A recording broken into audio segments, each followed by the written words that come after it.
नमस्कार मित्रांनो, लग्नानंतर होईलच प्रेम या मालिकेत येणाऱ्या पुढील भागात आपल्याला खूप मोठा आणि जबरदस्त ट्विस्ट पाहायला मिळतोय. पार्थने आता काव्याचे चित्र काढलेलं असतं तेव्हा नंदिनी पार्थला म्हणते की तुम्ही किती छान चित्र काढता पार्थ.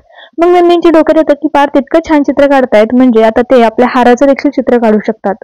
तर नंदिनी पार्थला म्हणते की पार्थ तुम्ही तुम्हाला आई जी आहे आईंना आठवत असेल तो हार कसा दिसतो. आई तुम्हाला वर्णन सांगतील तुम्ही तसं चित्र काढा म्हणजे आपण तो हार नेमका जीवांनी कोणाला विकलाय ते शोधून काढू आणि तिथे जाऊन जे आहे तो हार आपण पैसे देऊन विकत घेऊ. तर आता मालिनी म्हणते की हो ही छान आयडिया आहे. मालिनी सुद्धा आता हे सांगायला लागते की कसं म्हणजे कसं हार होतं वगैरे. आता पार्थ लगेचच चित्र काढायला लागतो. आता पार्थ चित्र काढायला लागतो त्या हाराचं आणि तो हाराचं फायनल चित्र होतं आणि नंदिनी म्हणते की आपण हे चित्र जे आहे हे ड्रॉइंग जी आहे ती आपण पेपरमध्ये घेऊया म्हणजे जीवांनी ज्यांना कोणाला हा हार विकलाय ते आपल्यापर्यंत पोहोचतील. आता ती न्यूज पेपरमध्ये दिल्यानंतर हे कोणालाच माहित नसतं, जीवाला माहित नसतं, कोणालाच नाही. मग नंदिनी काय करते की ती न्यूज पेपरमध्ये देते आणि पेपरमध्ये दिल्यावर आहे ना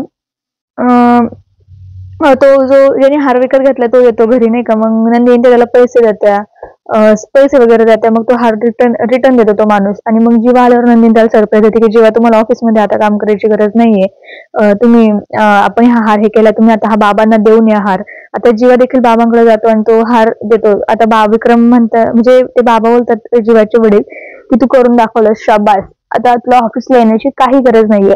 आता जीवा त्याचे स्वप्न पूर्ण करू शकतो. नंदिनीने जीवासाठी आता खूप काही केलेलं आहे जसे जीवाने नंदिनीसाठी केलं होतं. आता बघूया या दोघांचं नातं कसं फुलतंय.